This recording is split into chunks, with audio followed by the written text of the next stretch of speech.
malfunctioning. Okay, thank you. You're welcome. Okay. Good evening, everyone, and welcome to the Nahant School Committee meeting for November 12th, 2019. Our first order of business is saluting the flag. I Pledge allegiance to the flag of the United States of America and to the republic for which it stands, one nation, under God, indivisible, with liberty and justice for all.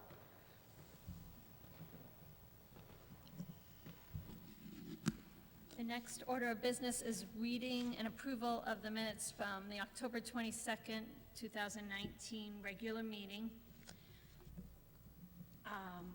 I was not present, so I do not believe we have a quorum to vote on these minutes.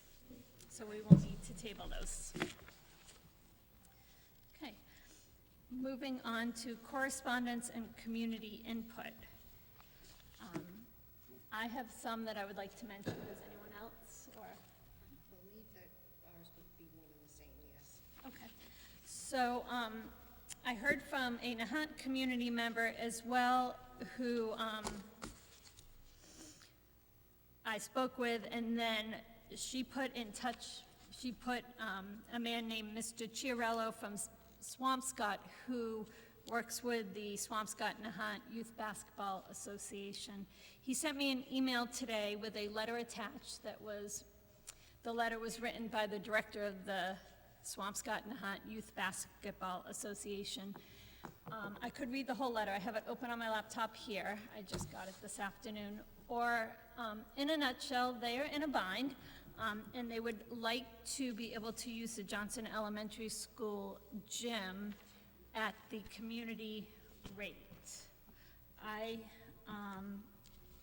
think that this would not be a problem in looking at our policy, which I have here. Thank you, Mr. Parentazzi, for having it in the packet.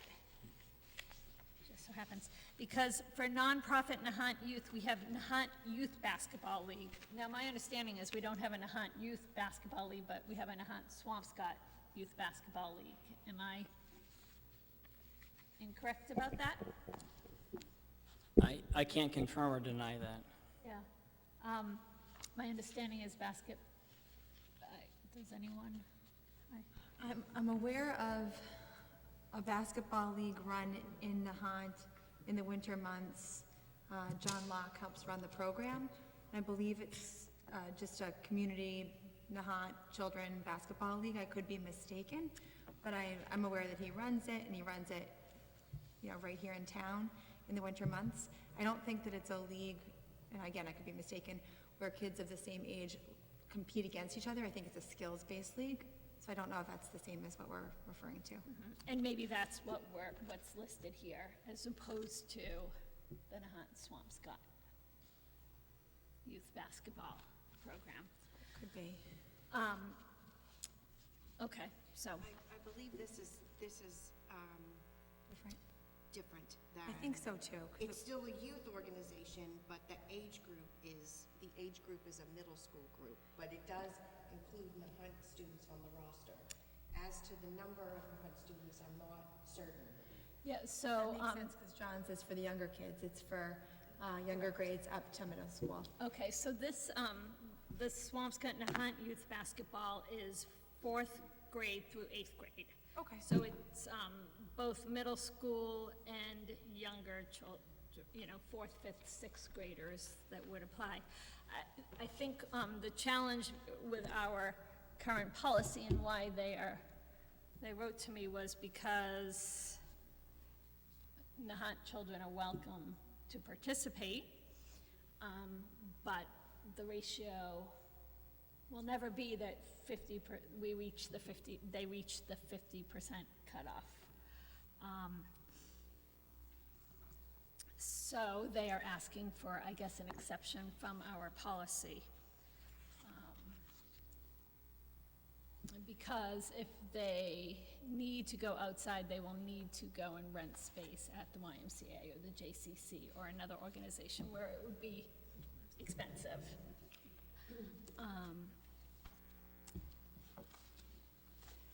So I'm, The way I understood it, the folks from this league that contacted me had stated they're certainly not a for-profit organization. Their cost is just enough to cover their overhead, so basically, whatever space they need to practice in. So, Madam Chair, could I ask for clarification? certainly. The request is to have nonprofit Nahant Youth category at $20 an hour, not a civic community group at no charge. Is that correct? That is correct. Okay. Yes. The only thing I would suggest, if the school committee members wish to make an exception for this particular group, that the exception be very contained, because our rates are much lower than the Swampscott Public School use. And if every organization that has Swampscott students and Nahant students come over here, we're going to be inundated because of the low rate. We try to keep our rates as low as possible. Our rates are less than half of the Swampscott gym rental rates. Right. I do remember that when we, discussed it last fall originally. So what I would suggest is that if the school committee so chooses, that the exception would be a one-time exception for this particular group for this year only.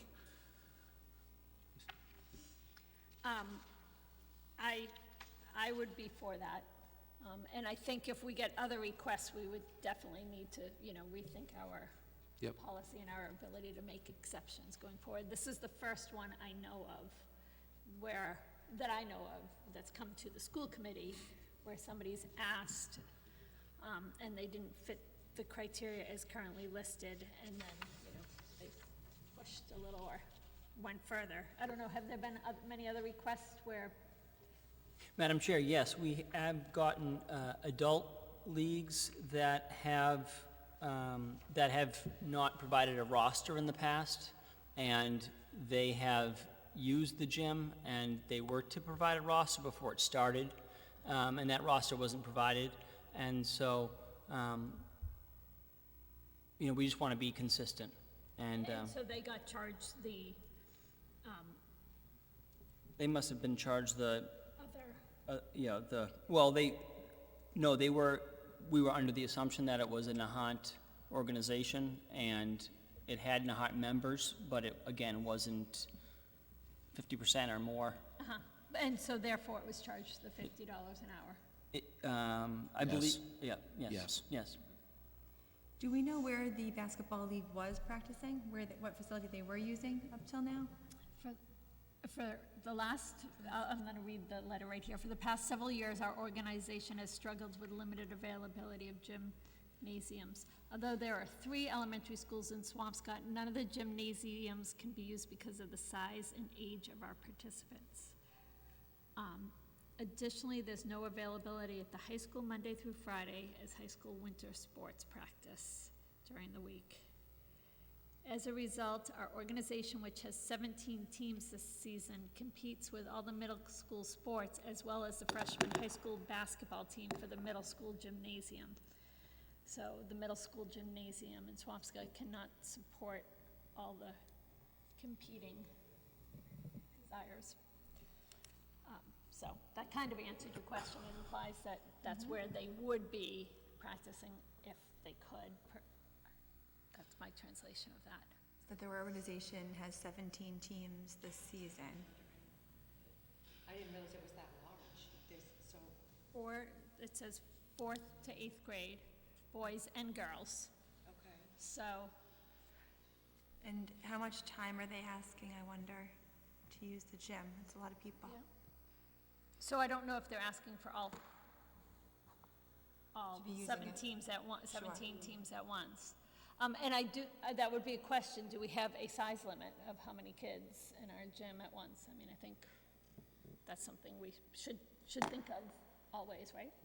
And if they're just thinking of using us as one of their locations among those 17 Yep. teams, how often, how many people at once, making sure. It's a lot more people than we're used to accommodating. Let me see, I apologize, I got this email, I read it on the train on the way here, and I couldn't print it out. Sure. Because I have just challenges with the printer. I did try to print it. No worries at all. At home, right.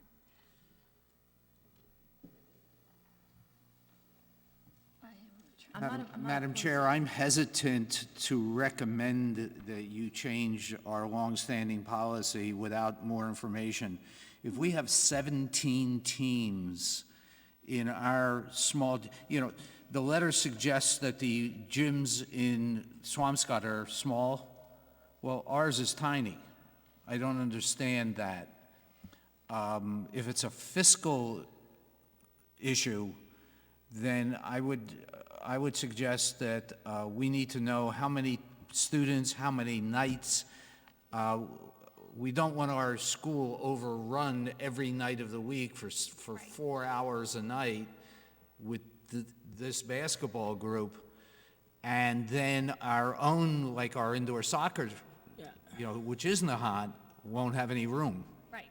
So, I agree, and I can reach back out to these people and ask for additional information. I'm just looking. Or we would be very happy to do that for you if you want to, Mr. Andrews can make contact first thing with Ms. April tomorrow, and we can do this by email. It's not a policy, it's a procedure, and therefore, if you tell us you would like us to make that determination, we certainly can. Right. And so I think, so why don't I or can I have somebody make a motion along that line, please? I'd like to make a motion that Mr. Andrews would correspond on behalf of the Nahant School Committee to inquire as to what the school committee's questions are regarding the Swampscott Nahant Youth Basketball League. I'll second that. All in favor? Aye. And the chair votes aye. And Madam Chair, before any determination is made or communication regarding a determination, we would communicate with the members of the school committee to get your input. Perfect. Thank you. You're welcome. Right. Was there any other correspondence from the community? No.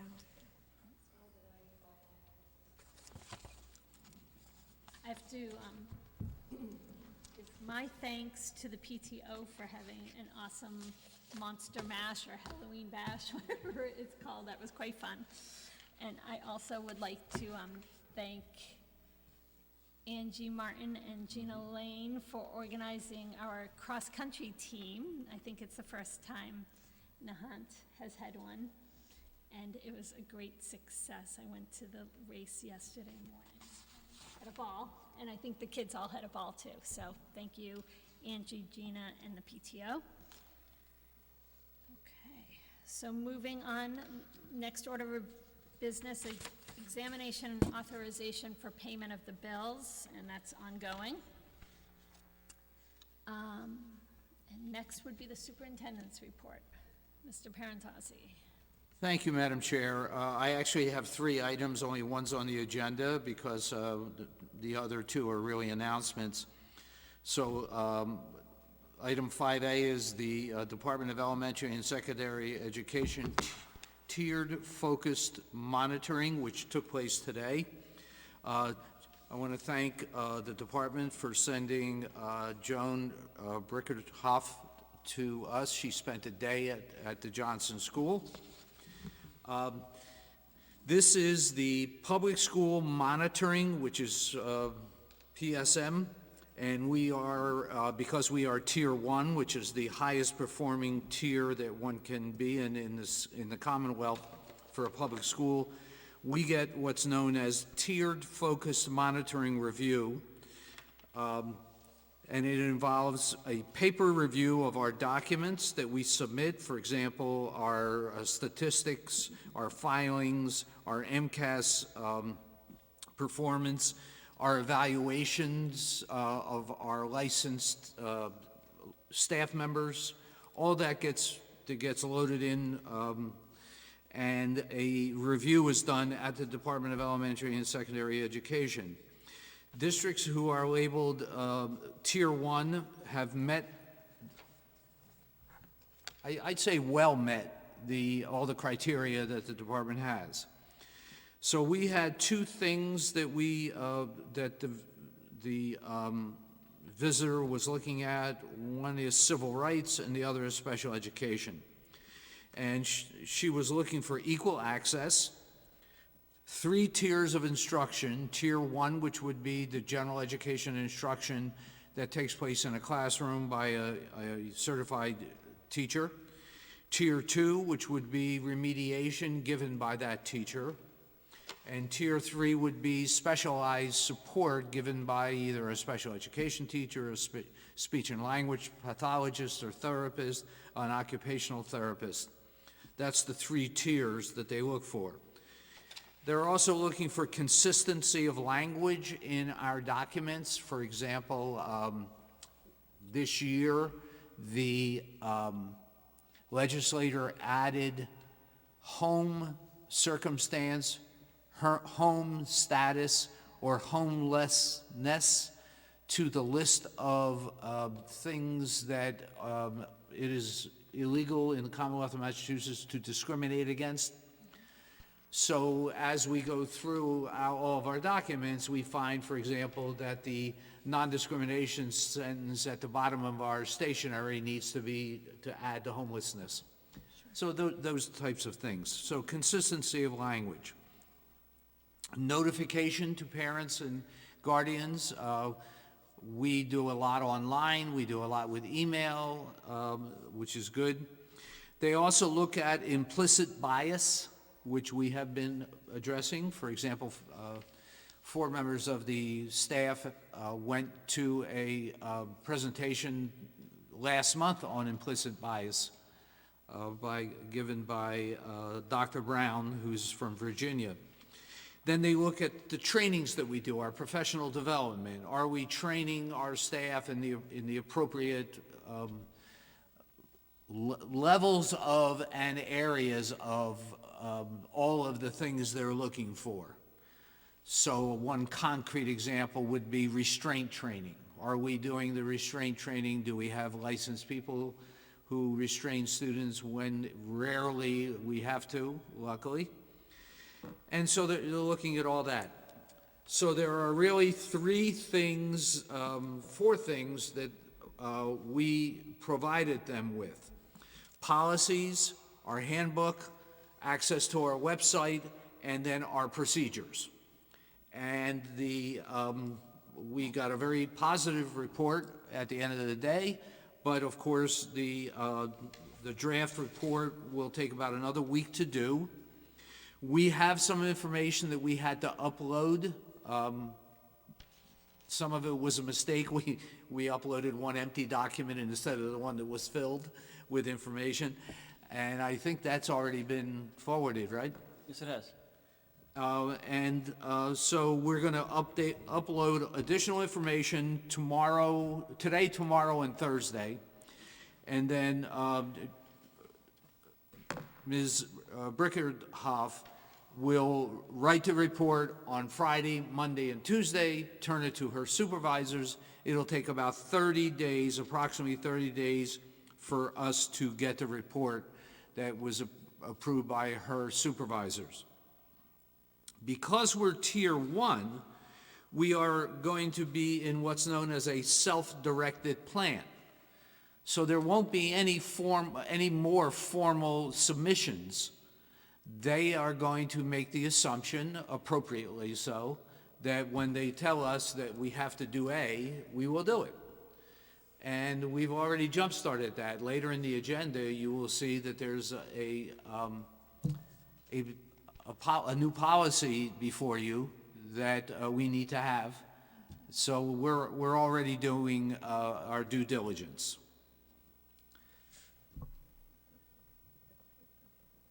So in your packet, you actually have a letter that was sent on December 27th to parents, guardians, and our community members about the visit.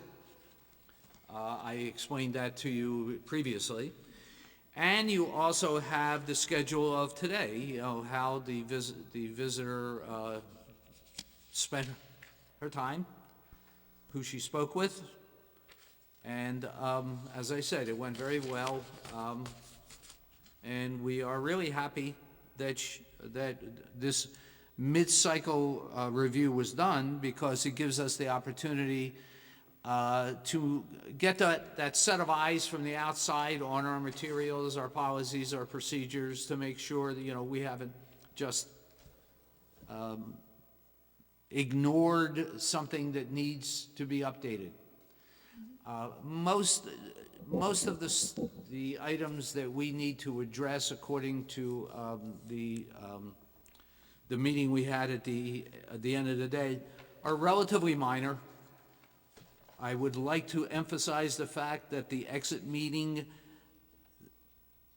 when things are identified as relatively minor, that does not mean they're not important. That means they are quickly, remediation can be done in a matter of moments, minutes, days, rather than months. That's what I mean. So we're already on it, and I'd be happy to answer any questions if you had them. So that happened today. The culminating activity is really was today. We began to update and upload information in the spring. So in terms of the exit meeting, she did give you a few items that just needed remediation, like changing consistency of wording, or? She did. One of them was for example, we did professional development about bias on November 1st. We just have to show the agenda, for example. And I know Mr. Andrews has already been diligently at work uploading, actually sending Debbie Canal information, because Debbie is our link. It all goes through one person, to make it simple, so we don't have, you know, two people sending something and nobody sending something else. The same thing. Yeah. The other two items are really simple announcements. We had a downspout in the roof of the kitchen that was jammed. That was rotor-rooted or augered out last week, and it's working fine now. And we also had a boiler control panel installed 2 weeks ago. That was a very high-tech item on our boiler. We had been functioning with one boiler for a while, because we were waiting for the part to come in, to get an estimate for the part to come in, and then find an electrician. It's fascinating. Who we buy the item from, they don't install it. We have to get an electrician to come in and install it. So it was this complex process, and that's been done.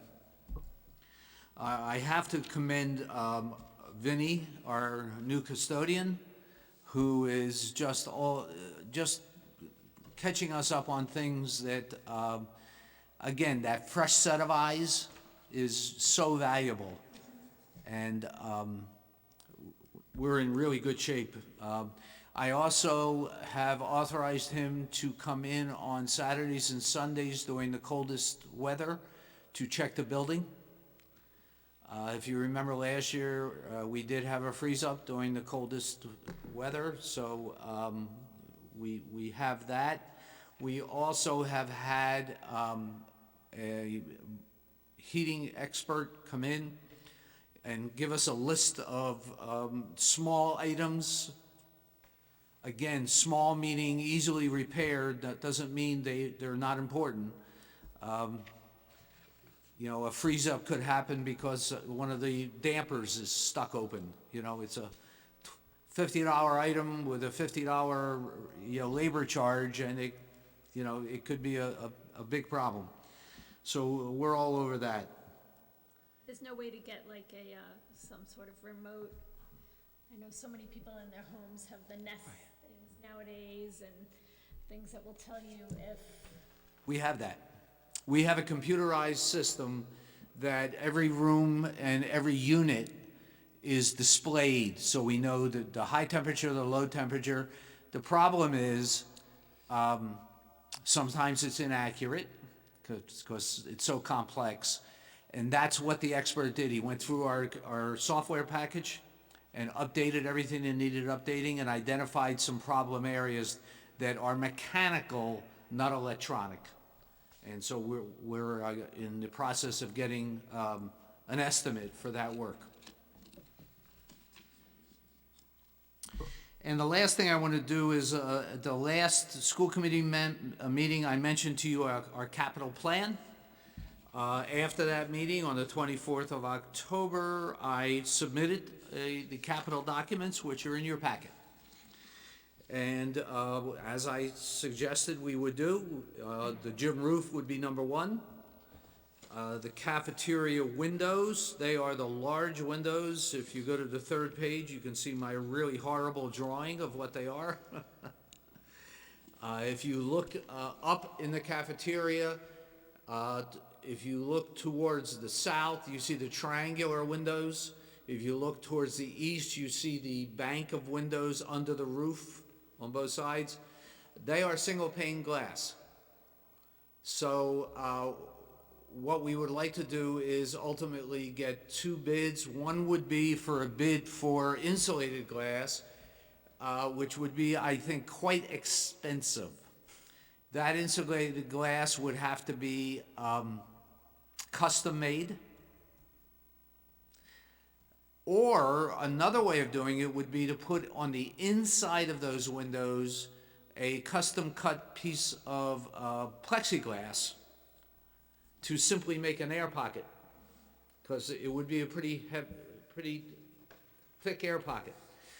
The windows are fixed, they don't open, they're way up in the air. If they get a little cloudy, nobody's gonna care. They already have sun film on them, so they're basically purplish blue most of the time anyway. So that may be the way to go. I estimated the plexiglass fix to be in the neighborhood of $50,000, $55,000, and the new fully insulated windows, custom made, to be in the neighborhood of $140,000. Neither of those are emergencies. They really fit into the category of energy efficiency, you know, reducing the amount of heat that escapes. And as I told you last time, I didn't even put down the windows in the library, because we don't know the potential of that project.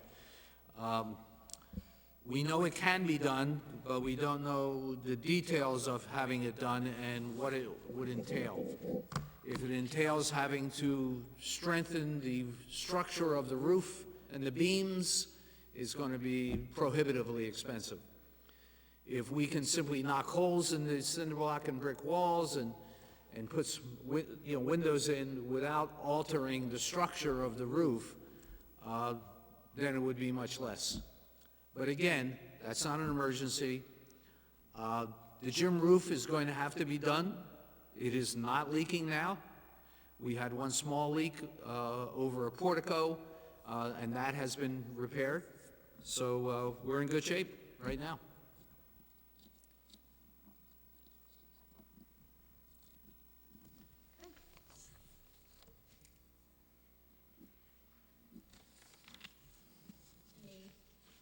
That's it for the superintendent's report. Thank you, Mr. Parentozzi. Thank you, Madam Chair. Moving on to the principal's report. Mr. Andrews, please. Thank you, Madam Chair. I'd like to talk about three areas tonight: teaching and learning, facility, and upcoming events. I'd like to let you know about November 1st. We had a full professional development day, the day after Halloween, which I should say we did get a positive feedback email from a parent on that day with regard to the schedule. So that was a communication that I did get, and I failed to mention that during community input regarding the scheduling of our day after the day after Halloween. We had a number of activities planned for the day, all scheduled around new initiatives and things that we're working on in the school. First one I want to mention was we had Ms. Jen Durant, our third grade teacher, talk about how we're using how you can use IXL information to assess student progress.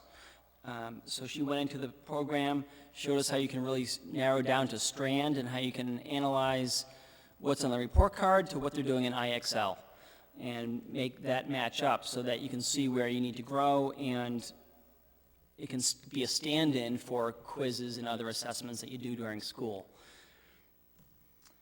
We also looked at, as Superintendent Parentozzi mentioned, identifying bias in the curriculum materials, and we used an NYU tool to look at our new Fountas of Pinnell classroom series with all the small books that we've been using through grades K to 6. It got a good score. I had our IT professional, Charles Lockwood, summarize all the results. Teachers worked in groups of about 4, randomly assorted, to talk about how does this picture look? What is it saying about the character? Is this character a lead character? Are all the women in the books secondary characters, or do they give them lead roles? Are the race depictions stereotypical, or do they more support the story and imagine that students could be any role in the book that they see?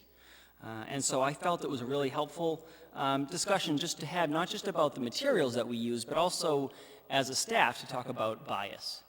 One comment that our reviewer made was that that might be a more appropriate tool for a more urban district. But in maybe here we would look more at socioeconomic bias, perhaps. But I think that it benefited us to use the tool that we did, and we had a great discussion around it.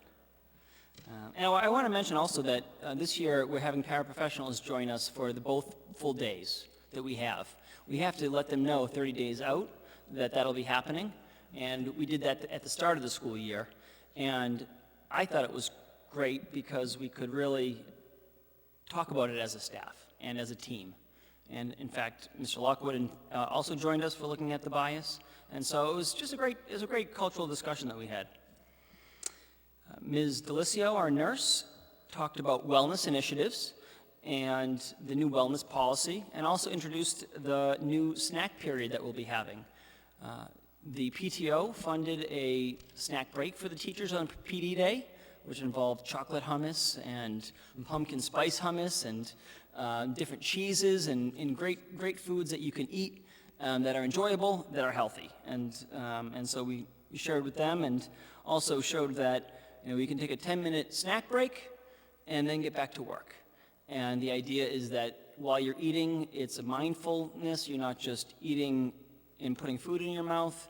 You're thinking about the food, thinking about whether you're hungry or not, and also putting it in a 10-minute window so that it doesn't go on to 20 minutes into algebra and worksheets and all the other things that you're trying to do while you're doing your work. So I thought that was great. We'll be getting out information to parents that specifically outline the snack and wellness policy. And I would want to mention that it's required by the state now for teachers to monitor what the students are having for snack. And so this is actually a requirement that teachers notice whether students are eating a healthy snack. We thought we would start by letting parents know about it, and then having notices that could go home that say, hi, we noticed that your student had this for snack today, doesn't fit in the guidelines, consider these options. We also had an opportunity to talk about common hallway expectations, and you'll find them on the page right behind my report. We had about a 1-hour conversation around what different age groups and people expect for hallway behavior. And I thought it was, again, a productive conversation. We agreed that travel should be safe, it should be quiet, and it should be calm. It may not be silent and straight all the time. And depending on the age, you might change the expectations. So it might be easier to talk to a first grader about no talking, but a sixth grader, it might not be a reasonable expectation to say while you're waiting for your class outside in the hallway, you're not going to have a whispered conversation or a quiet conversation. Same goes for teachers and staff members. We use responsive classroom. We're supposed to be modeling the behavior we want to see. So just as teachers don't yell down the hallway, students wouldn't yell down the hallway. And so we're all going to try to use an inside voice in the hallway, even when we're talking about our exciting weekends that we just had.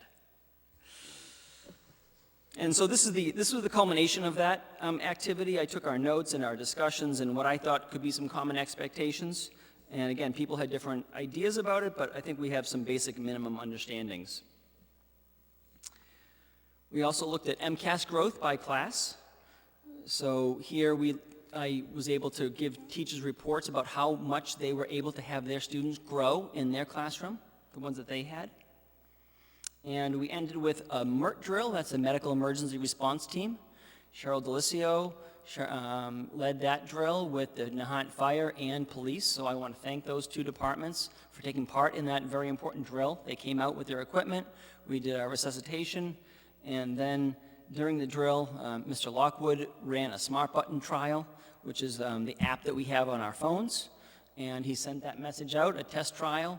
Everyone who has that on their phone got a message saying that it was a test trial, so we could see that it worked. And he also did a workshop on how to get it on your phone and how to register it. And so I felt like it was a productive day. And then I also want to let you know that on November 7th, we had Veterans Day event, led by Deborah Basile, Meredith Thibault, and Ruth Kobus. Students did a great job really reciting some poetry, telling about the history of the day. We hosted a luncheon for veterans and those who serve. We had a wonderful turnout, and we also had a visit by the U.S. Coast Guard. Students got a chance to visit with them in the cafeteria, interview them, and talk about how school relates to work, and also how interesting it is to work in the Coast Guard. And I want to thank Julianne Sheehan for helping to hand out the programs at the event. She always looks forward to that, and she did a lovely job with a friend on that day. I heard that it was I heard from my husband, but I also heard yesterday at the cross-country race from a few other people that it was just a great event. I should have mentioned in my thank yous. I do think our 5th and 6th graders really carried themselves nicely. The fact that students still recite poetry, memorize, get on the stage, and also public speaking. Every 6th grader had a full paragraph to recite at the podium in front of an audience. And you don't get a lot of chances to have an audience and have a real serious situation like that. And students have grown so much in the last 4 years that I've seen them. And some, it was nice. It was really nice. And then the next item on my report is a facility update on the Forest Playground. I believe that is a separate item on the agenda. If I could take it next, item 7A, if I may. A year ago, this month, we had the Essex Tech students make their first visit to the Forest Playground, and then that spring, they delivered the items. This past 2 weeks, I've had students outside digging to increase the size of the landing space for the slide, and we also had a delivery of large 6x6 beams that are going to be adding to the fall zone. So again, the inspector that we had wanted us to increase the height of the fall zone where the people come out the slide, so it would be more obvious where it was, and to increase the inches of wood chips. And so we're working on that right now. And we also had Stuart, who is Connor's papa in preschool. He came out over the weekend, cut a whole bunch of the log barriers in half so that we would have the proper spacing. So now we have more material to work with. If you thought there wasn't enough trees back there aren't yet, but we're getting closer. And so we have more tree rounds that we can put out so that the short students don't have so hard a time jumping between logs. Logs can't be more than 18 inches apart if you're going from one to the other. And so we have more to put in between some and on the front as well. So that's the update on that piece. We don't have a predicted opening, although I'm really expecting it to be open for sure in the spring. And we're still working on it.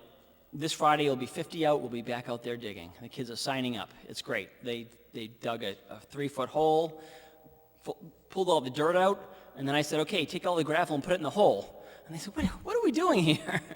And we're creating a drainage area at the bottom of the slide. But kids can get real work done on their time, so it's great. It's great how many community members continue to volunteer and help with this project.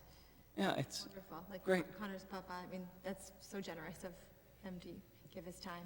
It really is. It really is. And to me, it makes it enjoyable for me to be able to participate in it still as well. Absolutely.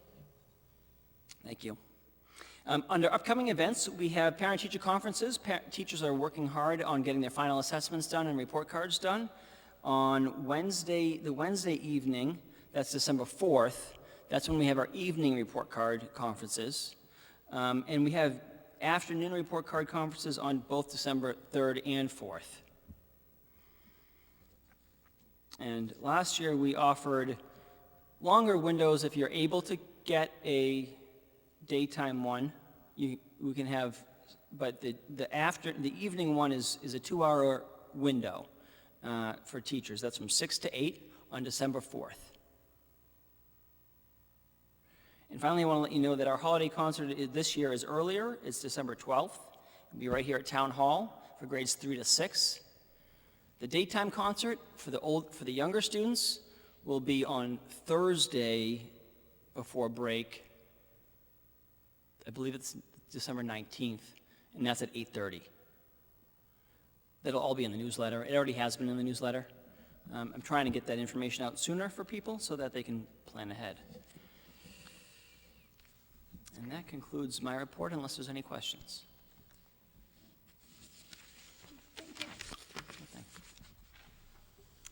Okay, so number 7, Forest Playground update, we've covered. So moving on to number 8, new business, the fiscal year 2021 budget. Thank you, Madam Chair. There's several items related to this agenda item 8A. Number 1, the fiscal overview that I presented last meeting really is on hold right now. Personnel data needs to be updated. We were busy getting the end of the year report out, which we have submitted. I reported to you that we were waiting for some data from the town hall. We got it. Turned it around within 24 hours, and it's all been uploaded. And so we are done with the October 1st report. Clearly not by October 1st, but it is done.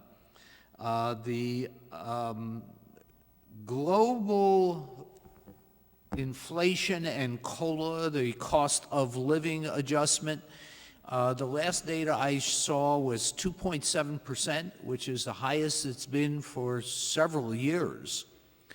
So what that basically means is if you bought $100 worth of things this time last year, it's going to cost you $102.70 to buy exactly the same amount of things on a theoretical basis. So that needs to be kept into consideration when we build our budget. It's just one of the factors.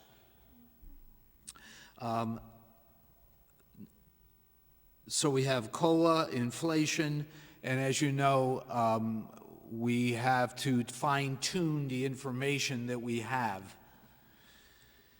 So the next item, which is 8A2, is meeting with town officials, and I know, Madam Chair, you have communicated, and we are waiting for information from the town administrator and the FinCom about when that's going to happen. Right, it was over a week ago, so I have not heard a response, so I'm going to follow up on that. Okay. Thank you very much for doing that. The item 8A3 is the 2000-2001 revenue assumptions. There is a little bit of information. As you all know, the House and Senate have been busy finalizing the school aid bill, and it has various slang terms, the education bill, the student fair education bill, all kinds of titles, but it's basically the new education bill. And so I do know a couple of things based on the agreements between the House and the Senate. Number one is that the increase is at least $30 per student. The House wanted it to be 50. The Senate did not support that. So if we got $30 more per student, that's 119 kindergarten through 6th grade students. Preschool doesn't count.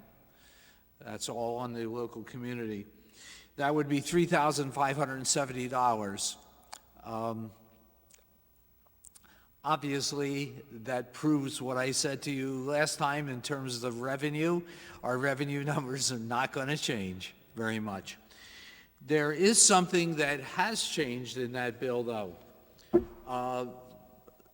In the supplemental bill, they approved, and that's for the current year, they have approved $2 million more for special education circuit breaker that would raise the amount of funding to 75% from 72%. Again, not much, but every little bit helps.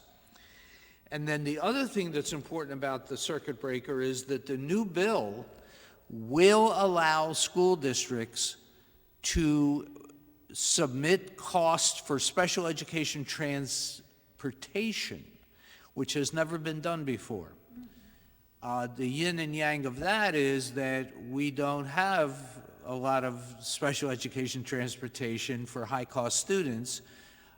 So once again, the amount of increase in the revenue for us is going to be small. But some years we have, haven't we? Yes. Yes. 2 years ago, we were transporting a student to a school in Newton every day, and that transportation bill was in excess of $40,000 per year. So it does happen, and it can happen again. Right. You know, that's idiosyncratic. It's based on the IEP and the student's needs. So we have a little bit more revenue based on the latest information. $30 per student, reimbursement for transportation for special education students, and this year a fully funded circuit breaker.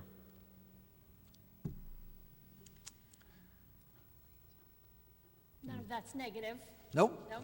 no None of negatives. it's glaringly, it's all positive, perhaps not glaringly positive, but That's it's right. there. It's there. It's a little something.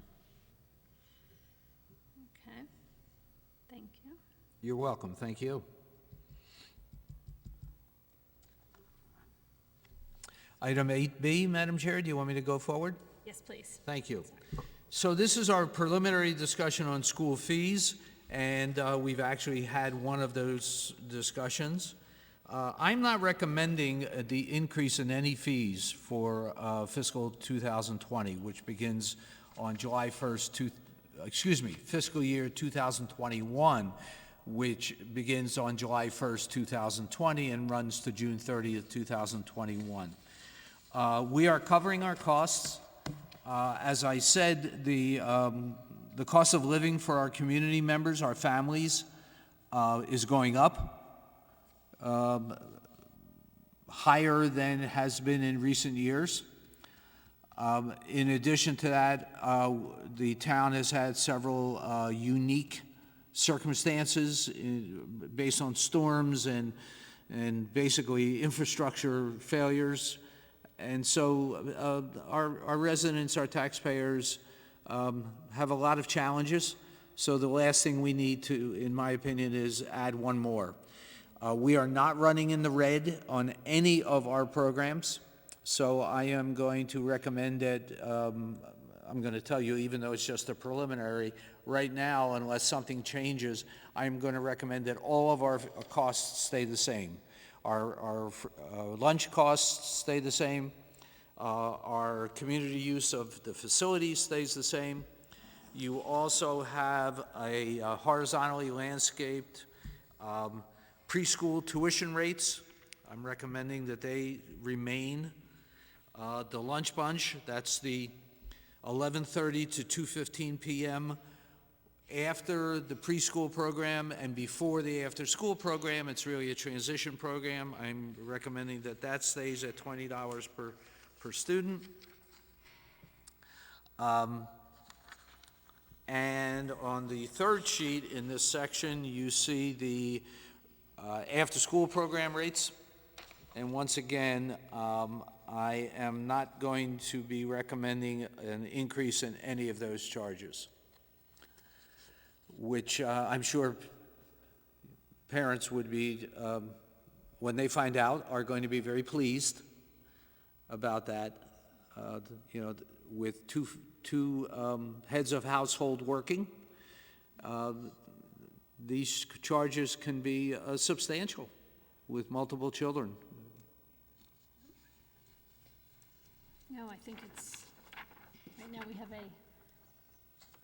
it's very reasonable.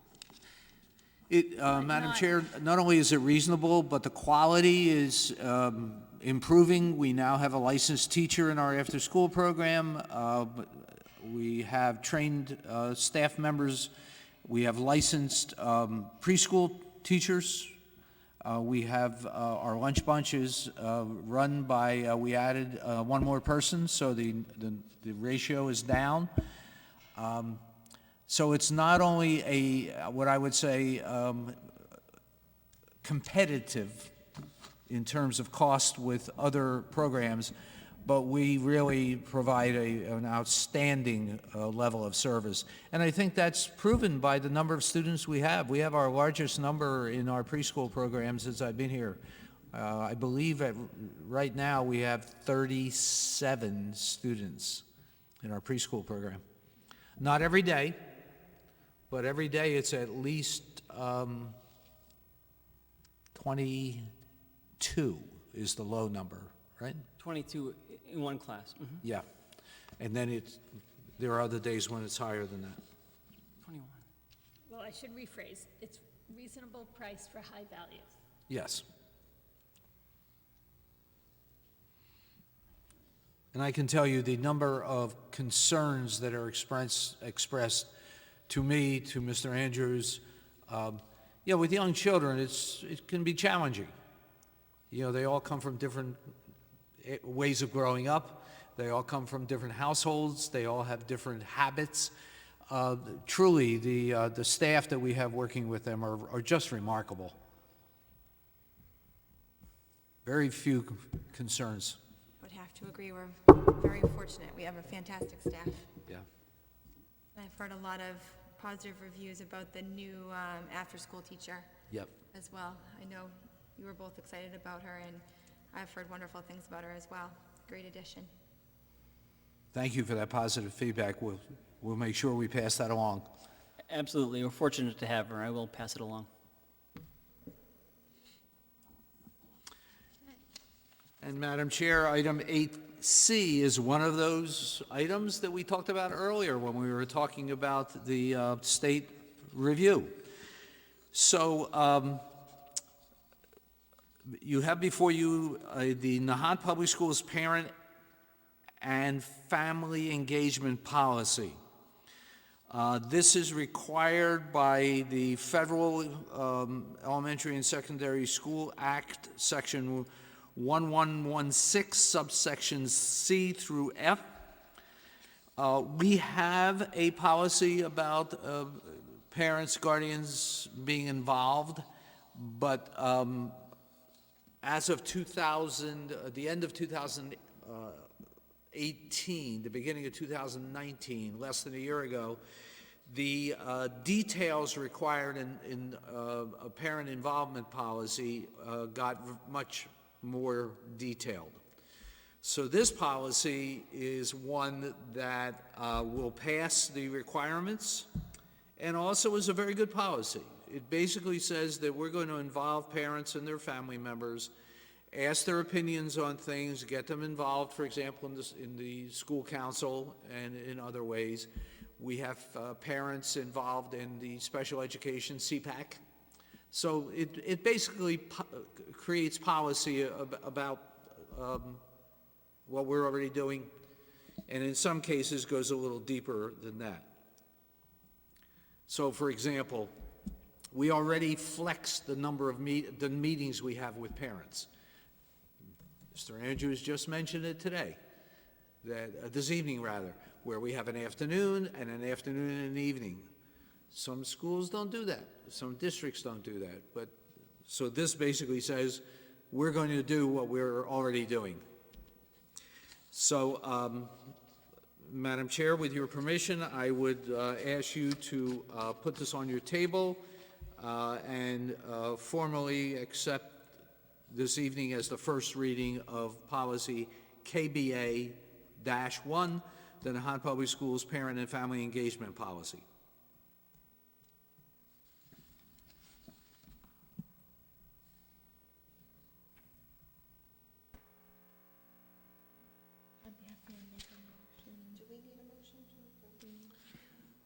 Not really. Except for first reading, put on file is fine. Yep, that's fine. Can you tell me what ESSA stands for? Certainly. That's the Elementary Secondary School Act. That is the actual formal federal funding of public schools.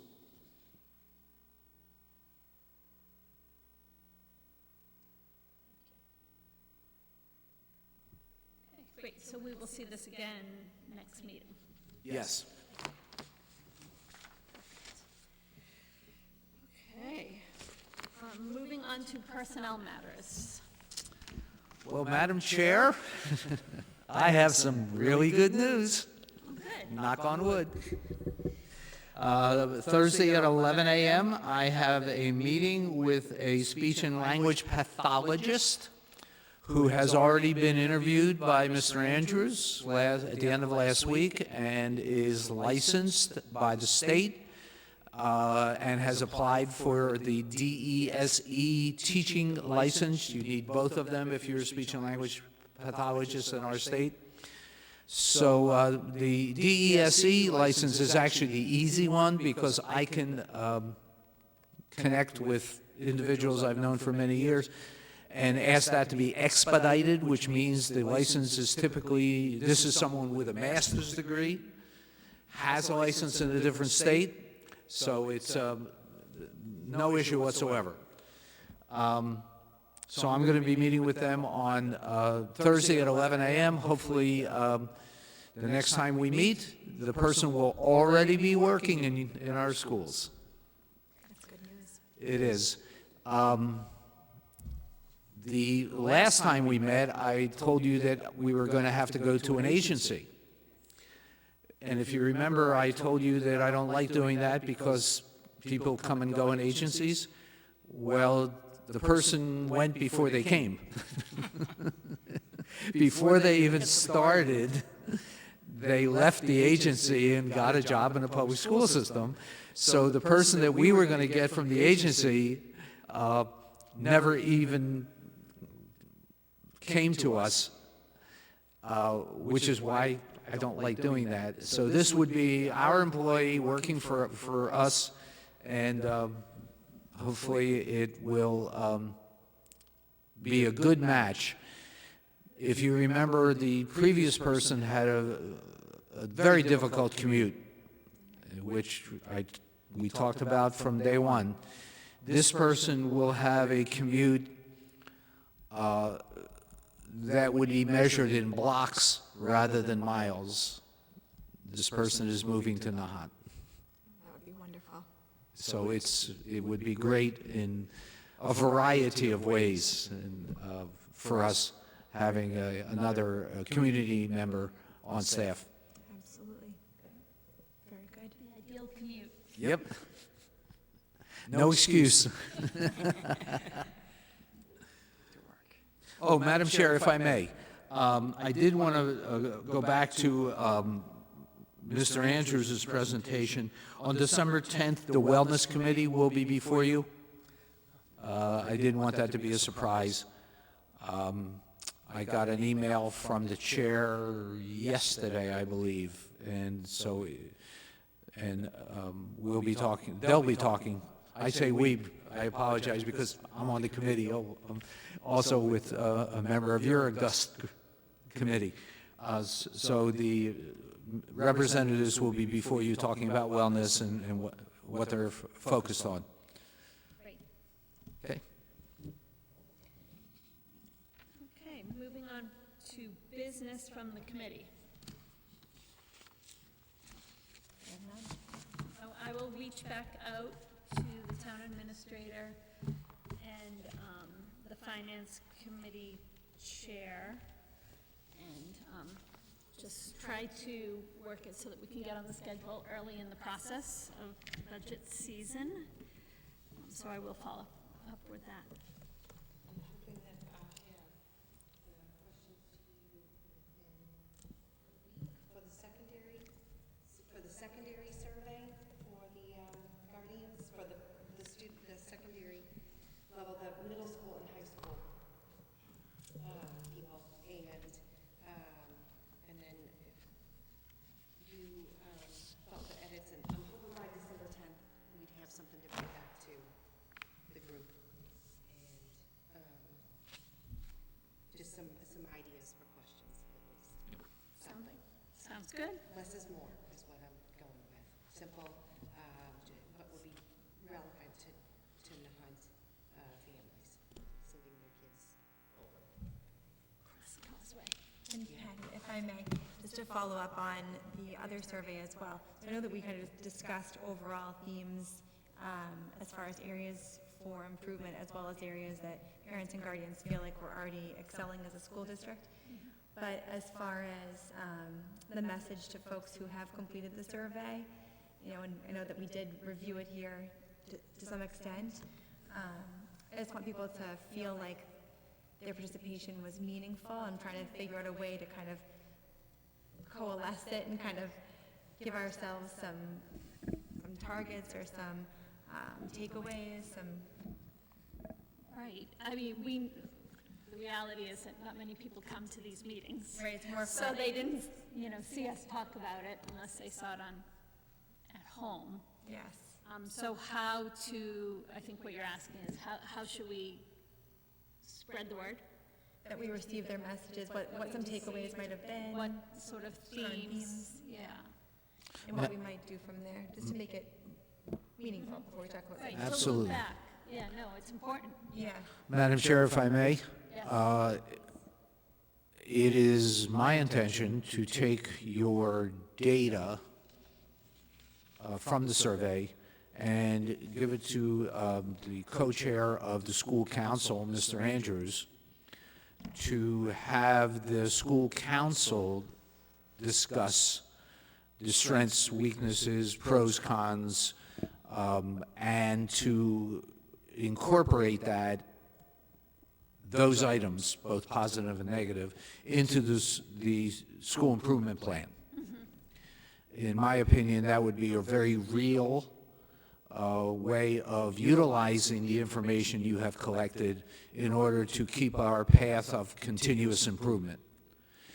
It's also a way to document the results very strongly, because the school improvement plan is a state-required document. We use it as a guide for our activities, but it's also filed with the state. So it takes that survey and kind of takes it up a notch from a local survey by the school committee to incorporation into a school improvement plan filed at the state level. I wonder if some kind of a notification to the community, whether it be in the newsletter or something, that this is what's going to be done with the results of the survey would be helpful. Just- Absolutely. Yeah, no, I as think you're- so, as you're saying, because, kind of, we're not sure what their viewership is, but just to make sure that right. those who have a vested interest in this feel heard. Absolutely. as they have been, we're grateful. That makes sense. The school council would integrate it into the improvement plan. When does the school council meet? I know that the school council is a group, but their meetings are open to others who want to come. Yes. So that could be part of that. If somebody wanted to hear, we could let that message be known. Absolutely. Our next meeting is November 20th at 2:15. It's a Wednesday. And I'd be happy to include an item in the newsletter. I could create a draft for your review, if that works for you. Perfect. Yeah, Okay. And then if you approve the review, I'll put it in the newsletter. okay. Short. And then the school council can integrate it into the school improvement plan, and then we look at the school improvement plan. That's right. And we look at what's happened since the last time we looked at it. So I think, we'll look at it from a benchmark perspective. Are we making progress? Absolutely. So right now, the school improvement plan would have a variety of data points that, after analysis, that could be incorporated. One is the survey. Number two would be MCAS, particularly student growth. Number three would be the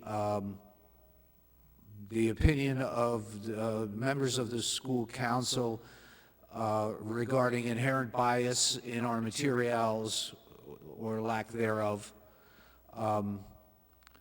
and other items that we would use data points rather than just opinion.